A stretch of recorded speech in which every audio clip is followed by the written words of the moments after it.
Sir आपके मुताबिक गुरु कौन है? नॉर्मली आपके जीवन काल में आपके ऊपर जिसका प्रभाव है, आपको बनाने में जिस कारीगर की कला वहां पर यूज हुई है, यानी आपके ऊपर किसी की छाप है, उस सब को आप गुरु, मेंटर, टीचर, एडवाइजर के तौर पे जानते हो। आप नॉर्मली अगर हम लोग थोड़ा महाभारत काल में देखें तो गुरु एक ही थे, कौरवों के और पांडवों के, पर सबको अलग अलग कला सिखाई गई थी। किसी को गदा सिखाई थी, किसी को धनुष बाण सिखाया था, किसी को और कुछ तलवारबाजी सिखाई थी। तो एक ही गुरु शिष्य की काबिलियत देख के उन्होंने कुछ ना कुछ अलग दिया। नॉर्मली आप लोग कोई भी इंसान अगर अपने एक स्टैंडर्ड 1 से लेके स्टैंडर्ड 12 या 10 तक 5 गुरु के नाम फटाक से बोल दे, आए होंगे कम से कम 20-25 गुरु, पर फटाफट 5-10 गुरु आप याद करने जाओगे तो नहीं याद आएंगे। क्यों? क्योंकि कभी कभार गुरु वो नॉर्मल रोल निभा सकते हैं, यानी वो आपके ऊपर उतना प्रभाव नहीं डाल पाए। उस साल के दौरान प्रभाव हो सकता है, आपको नाम याद होते हैं, पर कुछ सालों के बाद वो आपके प्रभाव में नहीं आते। तो एक होते हैं वर्चुअल टीचर और एक होते हैं जो आपको सामने से पढ़ाते रहते हैं। तो जो जैसे वर्चुअल टीचर गांधी जी है नहीं, पर उसकी कुछ कुछ बातें हमारे माइंड में है। नरेंद्र मोदी आके नहीं पढ़ाते हैं, पर आपको उसकी कुछ कुछ बातें इफेक्ट कर रही है।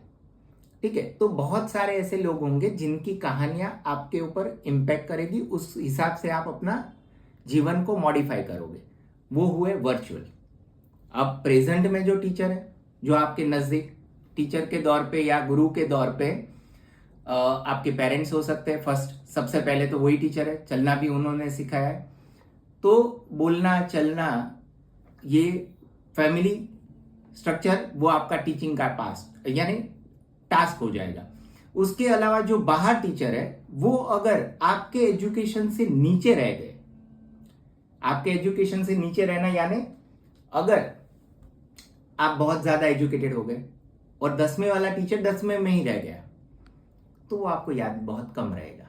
अगर आपके साथ उसकी मेमोरी, गुरु वो है कि जो आपके साथ साथ आपकी जर्नी से अबोव रहे। देखिए महाभारत में जब जब गुरु के साथ फाइट होने वाली थी, तब उन लोगों को सबसे ज्यादा तकलीफ हुई थी। प्रॉब्लम ये आता है आज के जमाने में कि जो शिष्य है या स्टूडेंट है वो कुछ टाइम के बाद गुरु को क्रॉस ओवर कर जाते हैं, तो फिर गुरु नीचे आ जाते हैं। शिष्य कहीं बड़े सीएस, डॉक्टर, कहीं कंपनी में सीईओ या कुछ भी बन गए, और टीचर बेचारा टीचर रह जाता है। तो यहां पर मिसमैचिंग हो जाती है। तो गुरु नॉर्मली वो होता है कि जो आपसे आगे है तो वो आपको पसंद है, सिंपल लॉजिक है, और आप उसके जैसा बनना चाहते हो या उसके गाइडलाइन से आप आगे बढ़ना चाहते हो। वो जैसे ही पीछे रह जाएगा तो शायद वो आपको याद रहेगा या तो वो नहीं रह पाएगा याद। तो नॉर्मली हम लोग गुरु उसको ही मानते हैं जो अपने से अबोव चल रहा हो। आप बोल सकते हो कि मेरे 10वें स्टैंडर्ड के टीचर ये थे, पर अगर आप सीएस हो तो हो सकता है कि आप अभी उसको सिखा रहे होंगे, है ना।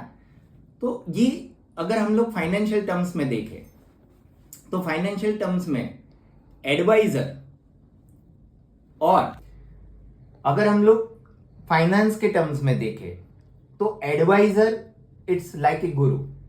वो अपने फील्ड का मास्टर है। जब तक वो आपको मास्टर लगेगा उसकी एडवाइस सही लगेगी।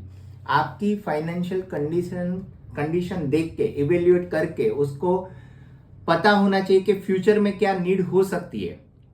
उस हिसाब से अगर वो आपका फाइनेंशियल प्लानिंग कर रहा है तो वो तब तक आपको वो आपका गुरु लगेगा। जीवन में बहुत सारे लोग ऐसे होंगे जो कहीं ना कहीं छोटी छोटी बातों में आपको कुछ ना कुछ यानी मेंटर के तौर पे या कुछ ऐसी चीजें दे के जाएंगे जो आपके जीवन के बदलाव में बहुत यूजफुल होगी। तो गुरु बेसिकली वो पर्सन है कि जो आपको साइन बोर्ड की तरह है, वो आपको बताएगा कि आपको क्या करना है आगे, और उससे आप इंस्पायर होके वो वर्क कर लेते हो, तो आपके माइंड में रहता है एज अ गुरु के तौर पे। तो आज का दिन बेसिकली डेडिकेटेड वो लोगों के ऊपर है कि जो आपके माइंड में, आपके जीवन में जो इम्पोर्टेंट पोजीशन आप ले रहे हो उसमें जिन्होंने बहुत बड़ा रोल निभाया है आपके जीवन में, आपकी परिस्थितियों को समझ के आपको हर एक तबक्के में आगे बढ़ाया है, वो गुरु है। ओनली मैथ सिखाया, ओनली साइंस सिखाया, ओनली फाइनेंस सिखाया, वही गुरु है। तो कभी कभार आप वो भूल जाओगे। ऐसा हो सकता है कि आप जब अपना एजुकेशन खत्म करके आपकी लाइफ में जब भी आपको कुछ तकलीफ आए तो आपको वो याद आना चाहिए कि ये मेरा गुरुजी है जो मुझे सलाह दे सकते हैं, तो वो सबसे ज्यादा याद रहेगा आपको। तो फिर से मैं रिपीट कर रहा हूं, जो गुरु अपने शिष्य से हमेशा अपर लेवल पे नॉलेज रखेगा वो गुरु हमेशा याद रहेगा। तो ये गुरु की definition as per my ideology है। हर एक तबके के लोग जो सिखाते हैं वो इम्पोर्टेंट तो है ही, पर अगर शिष्य से आगे रहने की जो एक कला होती है वो अगर किसी में है तो वो परमानेंट किसी का गुरु रह सकता है।